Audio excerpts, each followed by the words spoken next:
Everybody ready? My name is Don Young. I was born in 1929, April the 9th, 29. Born here at Enloe, right there where the post office is at now. Grandfather had a two-story house, and my mother came up. We were living out in the country with my grandfather Young, and she come to town to have she knew the baby was coming, so she come to town. And Dr. Hearn here delivered me. And he failed to turn it in, so I didn't have a birth certificate. But shortly, well, before I started school, we moved out to Mount Joy, out of my grandfather's place. And we had to walk a mile across the field to Mount Joy School. And we did that for my brother and I. My brother's 3 years younger than I am. And when he finally started school, we started walking across the hill, across the field to the school. We consolidated, Mount Joy consolidated with Enloe sometime in the early 30s. I hadn't been going to school 3 or 4 years. And we consolidated with Enloe. And the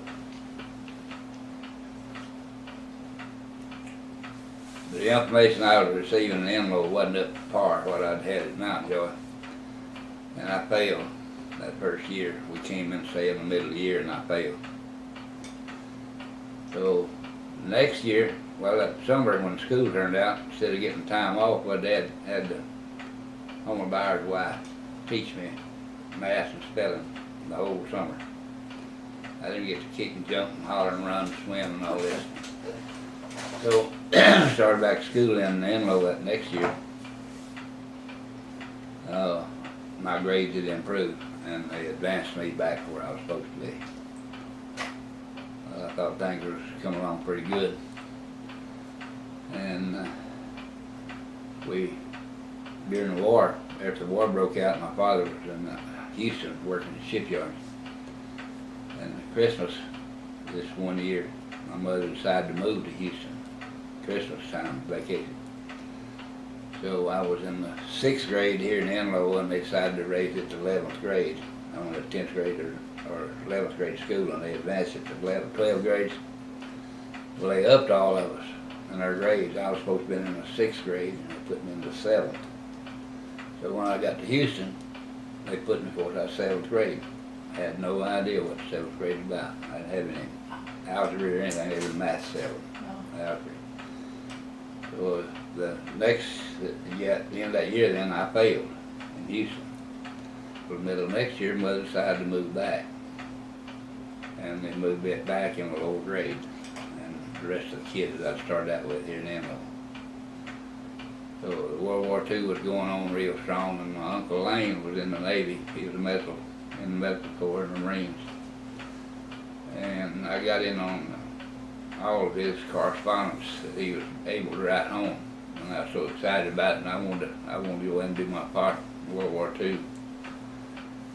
And it didn't seem to pass. I finished 11th grade, and I decided that I didn't need all that algebra and trig and geometry and all this kind of stuff, pulling, plowing cotton. So I planned to join the Navy as soon as I become 17, which had been in 1946. And I passed the word around. Some of the guys thought they might go with me, and everybody backed out. But June the 1st, 46, Sid McGraw met me here at the restaurant, right here next door at the restaurant. And asked me if he'd had some kind of conflict at home or something. Something had happened that changed his mind. He said to ask me was I ready to go. And I said, yeah. He said, let's go. So we walked over to his house. He lived there where Box's Wrecking Yard is. Eventually went to the big house there. He changed clothes. We hitchhiked to Paris. That's June the 1st, 46. And we signed up. Well, we signed up for 3 years. So next day was Saturday. Our fathers had to come in and sign because of underage. And my father asked them what was the least amount that I could serve, and they said 2 years. They said, well, put him down for 2. Oh, we can't do that. We've already got him signed up for 3. He said, yeah, but you don't have my signature yet. So they lowered it to 2 years. Sid didn't say anything about it. He rode the ship. Well, anyway, the next day of Sunday, there was 6 of us from Cooper and Ben Franklin and Paris got on the bus at the old post office downtown, when it was downtown. And they carried us to Dallas and put us up in the YMCA that night. Next morning we got sworn in, and I swore in the Navy. And it's Sid McGraw, myself, and Charles Harris, and time now to go blank. We'll come to you. Well, I'll be done. Well, anyway, Charles Harris, he's dead. McGraw, he's dead. Everybody, I think there's only maybe 2 of us left. Not I'm the only one left out of the 6 that went in. Well, anyway, part of us took the boot training in San Diego, and I lost track of the 2 fellows that was in Paris and Charles Harris. I don't know where they went. But I finished basic training in San Diego, and they sent me, came home for a few days short leave and went back, and they sent me to Fort Hueneme, which is Oxnard, California, Fort Hueneme. And I started doing training for CB construction tech. So a couple of fellows that had gone in together, they'd asked them what they would like to do, and they said, well, they like carpenter work. So they put them in carpenter school. You don't know what I wanted. I said, well, carpenter's good enough. I want to stay with them.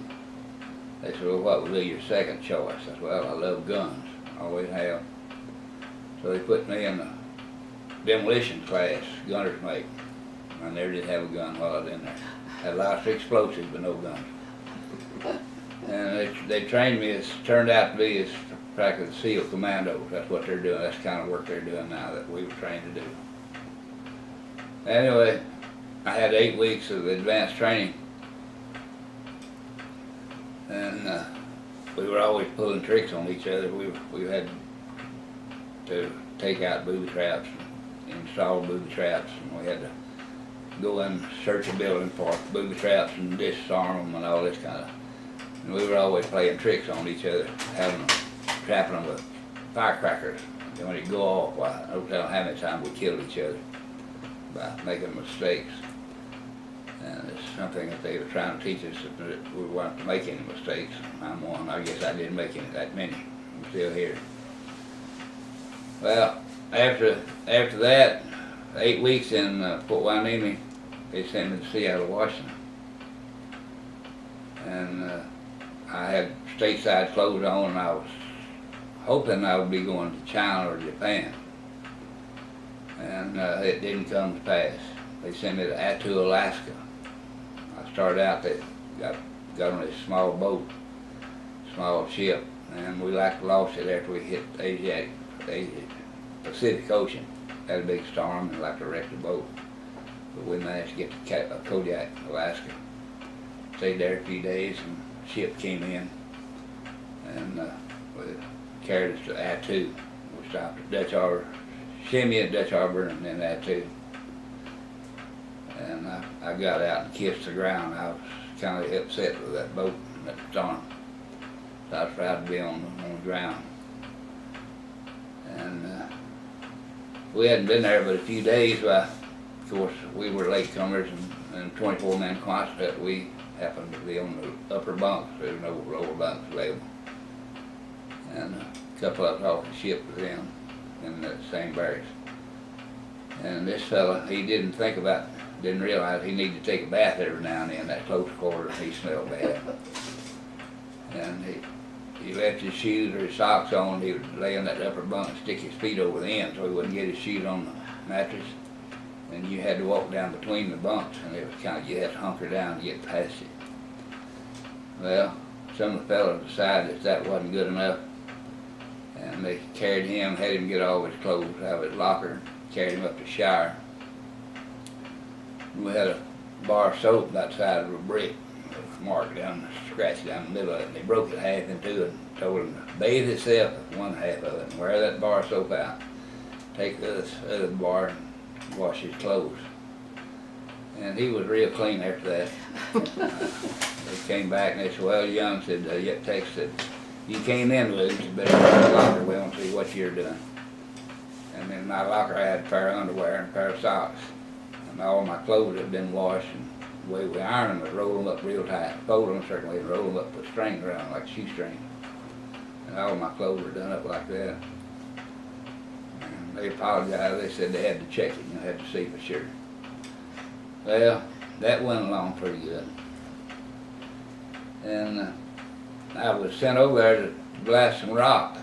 That too is made up of seagull weeds and seagull manure and rock. That's all it is. No land, no trees, no nothing, no grass, no nothing. And to put anything down the road or building, you had to blast rock, pack it on the ground, and then you could build some building or road. And they gave me 2 Navy civilians. When I was 17 yet. And now you know this dynamite and explosive. And they gave me a civilian, Navy civilian. He was about 35 and the other one was about 55. And they were to hit me. Well, we had to get all our equipment. I cleaned it up and got it working order, jackhammers and wagon drill. And we drilled some holes. And I was dreading it every morning when I'd go out to drill. I was hating the fact that I was out there and having to do this. So I fudged a little bit. I backed off a little bit further and drilled down a little bit deeper. And you put dynamite down in the hole and you set it off and make a pocket. And then you blow it up, make a pocket, and you fill it full of dynamite. And you do that a whole way across the perimeter of this quarry. And you set off the explosion and blowed all that rock out in the quarry, and then they finished breaking it up out there on the ground. Well, anyway, I set off a charge. Well, to start with, they brought a trailer load of dynamite out there. I don't know where the tractor went, but I guess they figured I'd blow it up. So they left the trailer. And I had a 5-gallon bucket sitting on some bricks, and we had to peel the dynamite to put it down that hole. So we'd peel it and we were burning the paper in this bucket inside this truck now with dynamite all the way around, 90% dynamite. And I understood the dynamite. I'd been taught the potency of it and what you do to make it go off. So they were nervous all the time, and every now and then the fire would kind of dim down a bit, and I'd break up a stick of dynamite, and that really excited them. I'd put it in the bucket and burn it. It burned real good. Instead of having to carry the dynamite up the hill, but they wouldn't have to poke it in the hole. They had to poke it in the hole and jam it with a stick. We set off the charge and notified the SPs, Marines, that we were going to set off the charge. And I set off the charge. I broke out window lights. That too is 11 by 7, 11 miles by 7 miles. It's fairly small.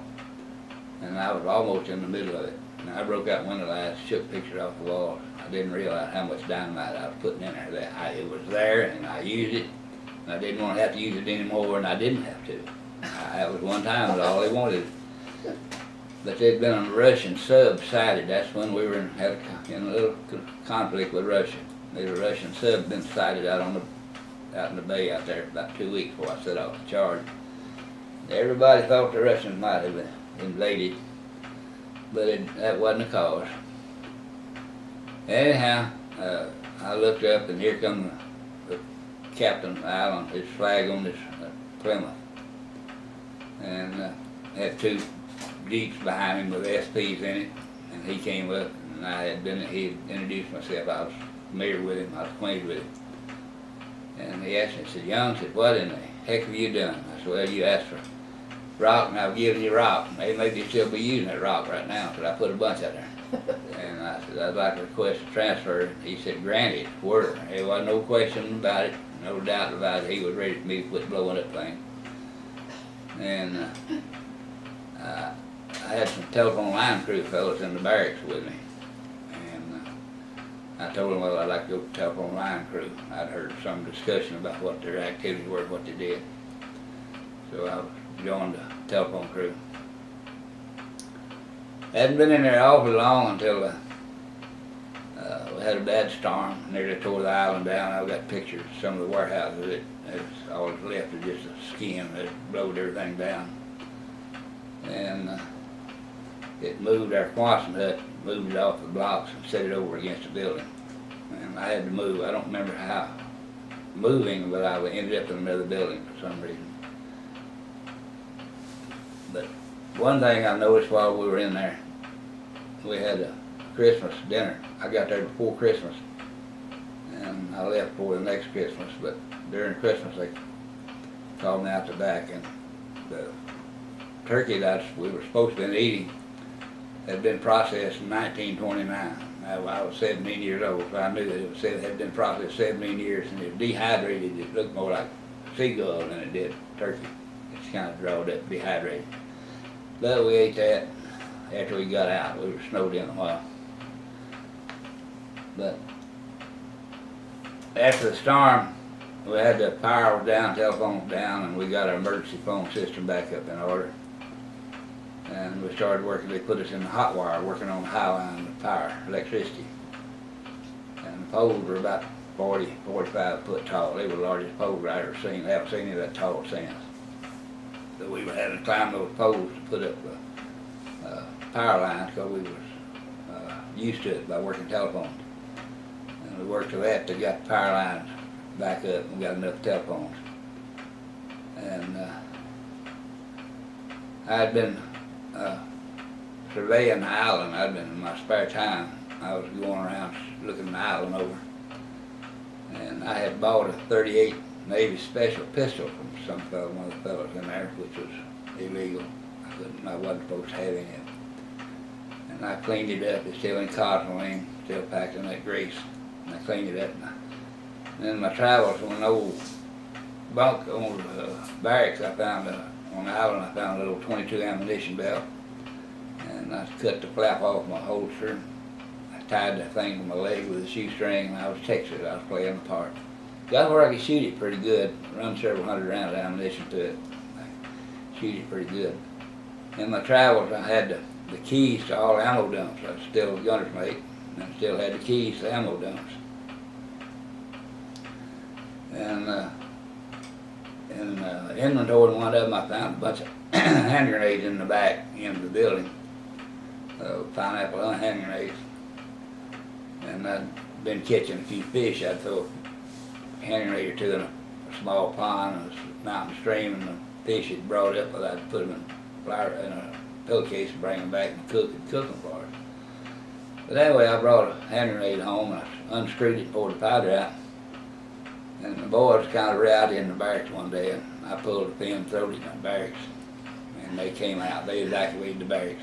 And where that chief petty officer came from, I still don't know. I wonder where he come from. He just they started coming out the door, he walked around the building. They were all run over him. He threatened court-martial me till I explained the problem. They never bothered me anymore. But you heard the story that you don't see the sun but about 3 months a year on Alaska, on the islands, and that's true. But it's still during the 3 months, it's still light enough you could walk at night without a light. There's enough snow, all there was snow. You can still see how to walk at night. But we got tired of eating this powdered sugar and powdered eggs and powdered potatoes and powdered milk. One or two of us would break in a warehouse occasionally and steal some hams, maybe a case of beer or two. And they caught one of our boys and put him in the brig. And I went back to the ammo dump and we got a case of hand grenades, a whole box of them. Come out with 3 or 4 of us raided one of the warehouses, got us some food, and it was in the middle of the night, and here come the Marines in there, 2 of them in their little Jeep, covered Jeep, shining a light on that spotlight. I can still see them shining that light on that lock on that warehouse. That lock was on the ground, it wasn't where it's supposed to be. Well, when they went in the warehouse, well, we hand grenaded their vehicle and totaled it out. And they left, and they let this fellow out of the brig for some reason. I wonder why. I don't know. But anyway, it was about not much happening. It was just snowing bad.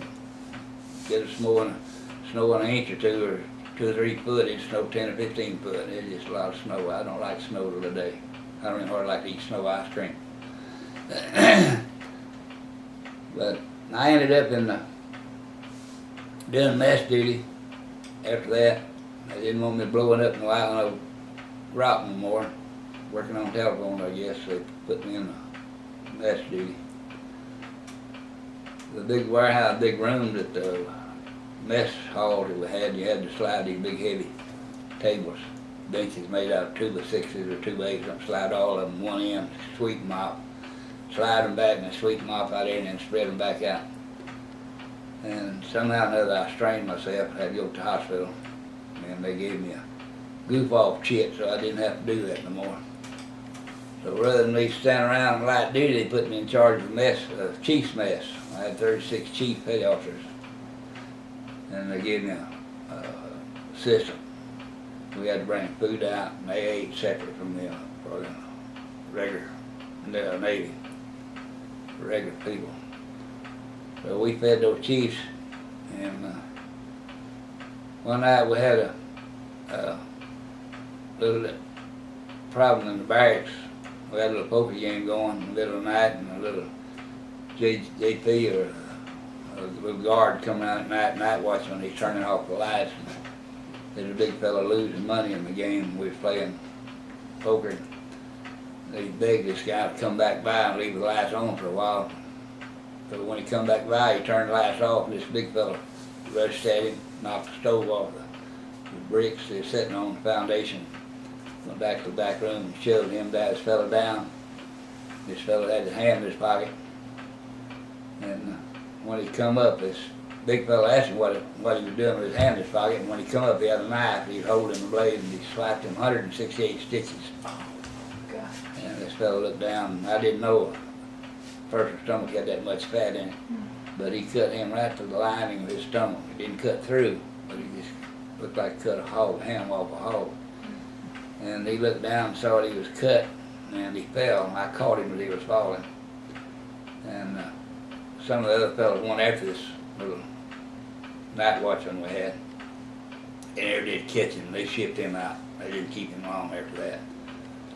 But we got ready for a raid. We knew the Marines was coming to raid our barracks. Somebody had knocked a hole, got mad and knocked a hole in the wall in the barracks, and then I took my pistol and dropped it in that hole. So they raided us, and if you had anything with USN on it, and you didn't have a piece of paper that showed that you had checked it out, they put us down having government property. And we started mustering at the prisoners at large. And they asked me about the pistol, and I told them I throwed it off the pier. And of course, that got having and destroying government property there. That was bad news. Well, we started checking in twice a day. We had to check in early morning, late in the afternoon. And the headquarters where we had to check in was up on the top of a hill. There's a switchback. They had a ladder going up, and then a platform, and ladder and platform, ladder and platform. And we got permission to go to a movie one night. Been mustering probably a week. We got permission to go to a movie, and we hadn't killed anybody yet. So they turned us loose, and I decided I was getting ahead of these fellas, and I kind of jumped the steps and landed on the platform down below, and when I did, I sprained my ankle. Well, I went to the hospital, and I was laying in the hospital when they found out that a friend of mine in Fort Worth called me. They asked me if my name was on the list to come home, wondered if I was going to be able to make it. So I decided I'd been there long enough, on that island long enough, and I went down to the officer of the day and propped my crutches up against the wall outside his office and went in. Told him my name was on the list to come home and want to know if I'd get a release. He said, yeah, if you feel like it. I said, I can make it. My ankle still swelled up pretty good. So I called another friend of mine in the transportation. I don't know if he had a Jeep or some kind of truck I could go around and check out everywhere, post office and Marine and headquarters, everywhere to check out. Didn't have any equipment. I had to walk, probably walked about 3 or 4 miles that day on that bad ankle. But anyway, we were waiting at the runway down there to catch a plane. I see, and nothing exciting happened. So we were waiting on the plane, and it was all overcast then. You couldn't see anything. Plane made 2 passes come in, and couldn't see, so he left, went back up, and the Jeep came down from the terminal up there from the observation tower and said, well, he's gonna try one more time. If they don't make it, well, he'll be back in about a month. So we must have said some good prayers because that plane come in. And it dawned on us that once we got in, we had to get back up in the air after we got on the plane. And that was another trial. We had another prayer probably. So we were coming back, we hit an air pocket, and the pilot said we dropped 500 feet. But I had got out of the little chair strapped to the wall, and it was uncomfortable, and I laid down on the sea bags that's behind the pilot's quarters there in front of the plane. And we dropped that 500 feet, it welded me to the ceiling on the top of this airplane. And it finally hit, and I was evidently pretty close to a porthole or a window where I could see out in the wings. Looked like it was trying to break off, and I kind of said another prayer or two real quick. But they stopped in Kodiak, and they had somehow they had a little engine problem. They stopped in Kodiak to get it checked out. And one of the boys, they told us to go eat, and they said they had a meal prepared for us at the chow hall. So one of the fellows found out that I'd been there before and knew where it was at, so he said, well, I'll follow you. And the others went down in the civilian area down there. All of them spent $200 or $300 eating a hamburger and drinking. But we had a free meal, had a good meal. Come back, plane was gone, and I was afraid we'd been left. But we found out then it had been put in a hangar for repairs. And we left there and got into Seattle, Washington. My name come up to the young 38 days. And I didn't know for sure where I'd gone to the pen 38 days, gone to jail 38 days, or had to leave 38 days. Thankfully it come out I had the 38 days leave. So I came home and spent the money I'd saved while I was over there. Bought cars, watches, portable radios, spent my money drinking a little bit. Was your family still at Mount Joy? Is that where home was then? My mother still lived out there. She was taking care of my grandfather. And